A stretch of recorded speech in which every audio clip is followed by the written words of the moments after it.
Hello, everybody. Welcome to the first Twitch interview. Oh, and I'm gonna have to start the recordings from these interviews before a Skype call because when I start the recording during a Skype call, it freezes my Skype. So I'm gonna have to start out of Skype first. Okay? I'll explain more once I get into the call.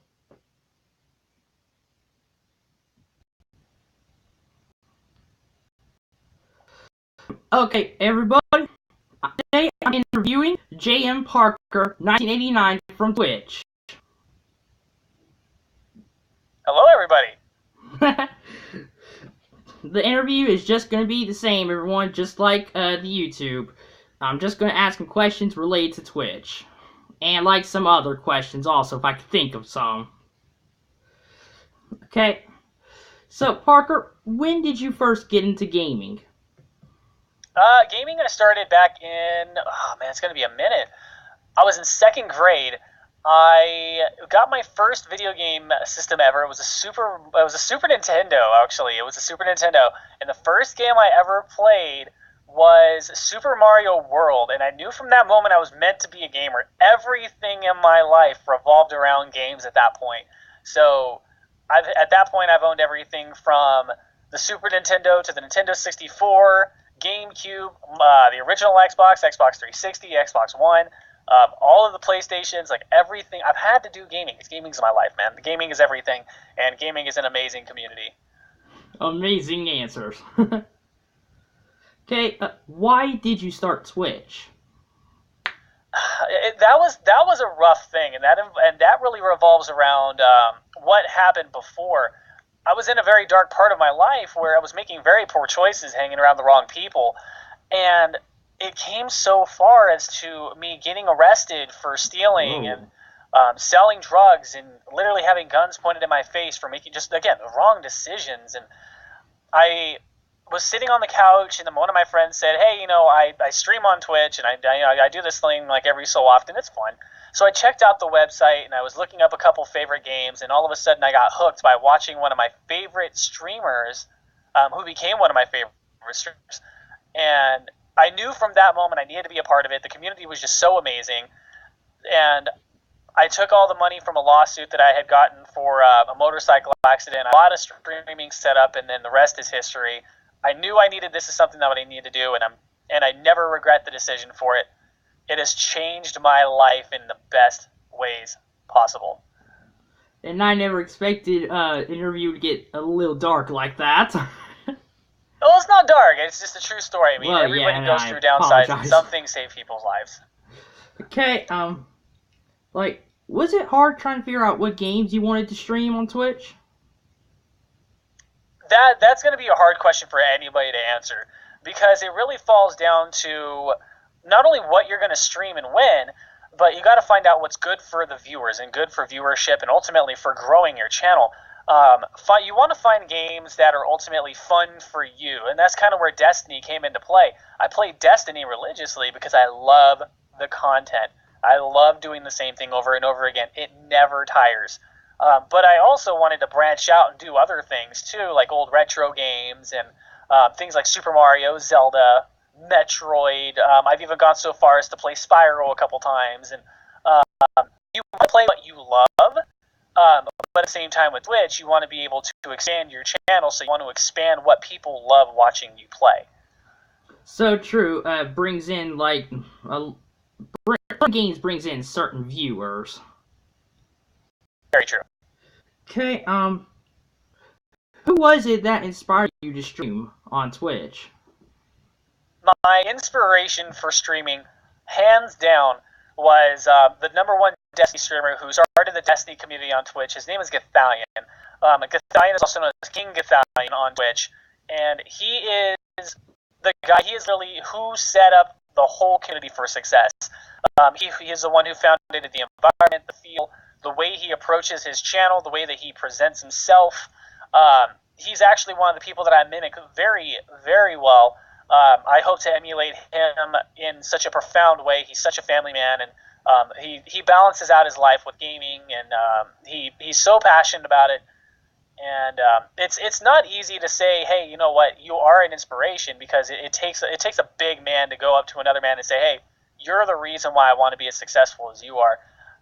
But just sitting in his channel for a couple of days and just watching how he interacted, how he talked to his family when he was streaming, how he interacted with just individuals, playing with them, other streamers, like that is the type of person I knew I wanted to be. And he was my inspiration for streaming altogether. He became my favorite for that reason. The way you described him, I'm already admiring the guy. He's a great guy. Go check him out. Oh, I will. And I hope all you guys watching the video will check this person out too. Other than Destiny, what kind of games do you like? It really falls down to a lot of people focus on the game itself. Let's take a break from that and let's focus on the type of game. First-person shooters have been my primary. I love first-person shooters. I knew I loved them since I first picked up like things like Halo and like the original Metroid Prime series from GameCube. Those first-person shooters are kind of what started my phase of just like a feeling of passion for first-person shooters. I love side-scroller games like Mario. I love platformer games like Zelda. It's kind of hard for me to get into looter shooters except for things like Destiny. Games like Borderlands were a little rough on me. I'm not really particularly fond of any RPG that's not turn-based. One of my favorite games of all time actually being Legend of Dragoon from PlayStation. Like, that is one of my favorite games of all time for its turn-based style. It was emulated very well from Final Fantasy, and I love RPG styles for that reason. And that kind of takes away from a lot of older games like Super Mario RPG, one of my favorite games of all time as well. One RPG series I would recommend to you and everyone watching it is like Hyperdimension Neptunia. Okay. You heard of that one? I've heard of it. I never played it though. Well, I would recommend that turn-based RPG. What advice would you give to starter streamers? One of the biggest things, and I will admit that I have the same problem every so often. Never lose hope. The problem that a lot of streamers have, and this is the reason why people fall apart starting to stream, is they start a stream, they start realizing, hey, this is what I love to do, and they start doing it, but there's no growth in their channel for a large amount of time. You cannot at any point in time control the viewership of your channel. You are not in control of who raids your channel, who comes into your channel, who stays in your channel, or who follows. All you can do is be the best version of you and let people come to you. People will come to you for the game and then stay for you.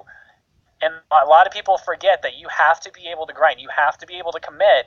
Even if there are many days where you do not get a follow, it's going to happen where all of a sudden there's going to be a day where you get many follows and it makes up and you're going to feel so good about it. But then you take those days and you feel so bad about not getting a follow and you start thinking, am I cut out for it? Is it the place that I need to be? You have to be able to grind and not give up that hope.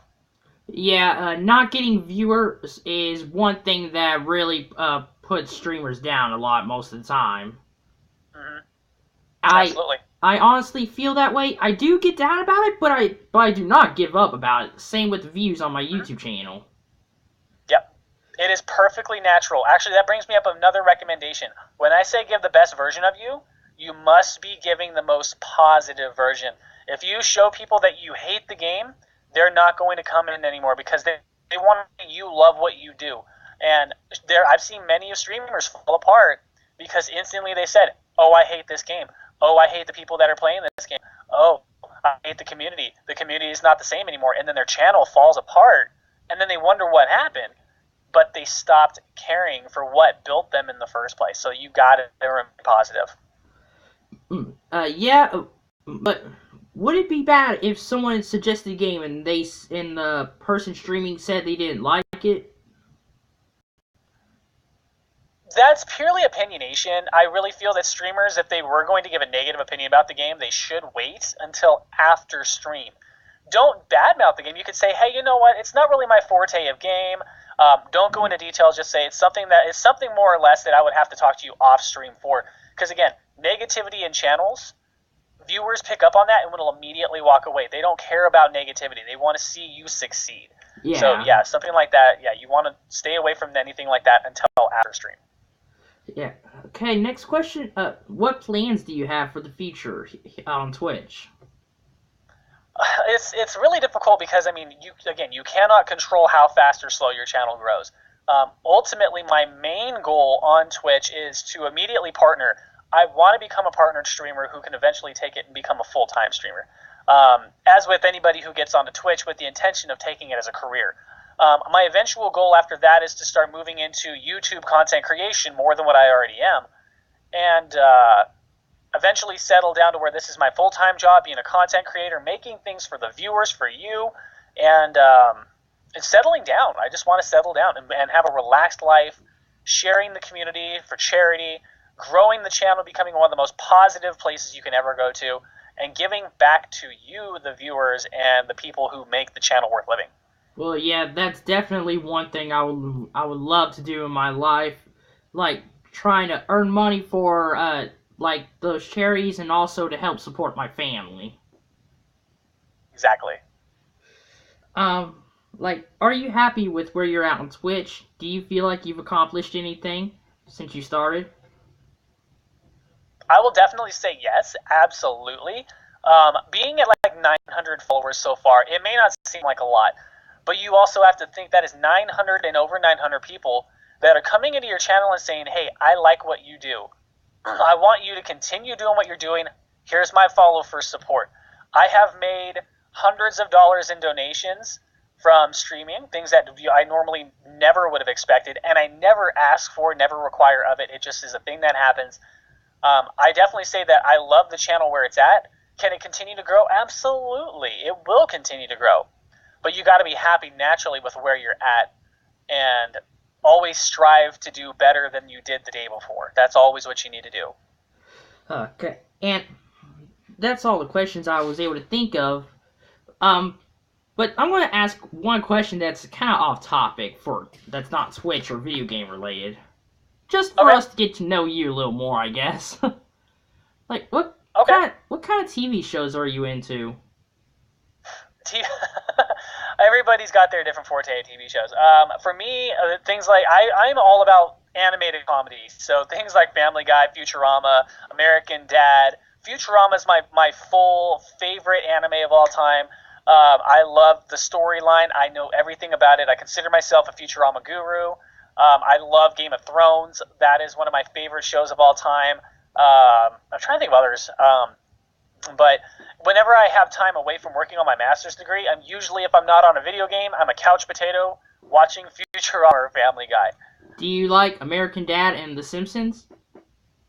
I love The Simpsons. I really feel like the way that The Simpsons are now is kind of ripping off a lot of the newer shows like Family Guy, where now you have midpoint flashbacks and little intermissions and stuff that The Simpsons normally never had before. Which is kind of sad because I grew up on the original Simpsons, like back in like Treehouse of Horror 4 and 5, like that was me. And now we're in this like weird animated way of how the Simpsons is like, I don't know, it's just not the same feel of the Simpsons. I still love them, don't get me wrong, but I've kind of walked away from the Simpsons and started focusing on more of Seth MacFarlane shows. Are you into any anime like Dragon Ball Z, Naruto? Dragon Ball, couldn't get into Naruto for some reason, just couldn't do it. But Dragon Ball Z, the original series, absolutely. The original Dragon Ball. I love watching the original Yu-Gi-Oh series and the original Pokemon series up to that point. Digimon was another thing I grew up with. Come on. I am 27 and living in the mind of a 5th grader. I love those shows. I grew up on them. It's nostalgia at its best. Well, I'm 20 years old and I still watch shows from PBS Kids and Nick Jr. No problem with that. Okay, well, I'm going to end this interview here. Thank you so much for letting me interview you, Parker. No problem, man. I appreciate you taking your time. And everyone watching the video, I highly recommend that you guys go and check Parker out on Twitch. Okay, everyone? Thank you very much. That's the end of this interview, everybody. Thank you so much for watching, everybody. Like, comment, subscribe, and I'll see you all in the next video. Say goodbye, Parker. Peace, guys. Goodbye, everyone.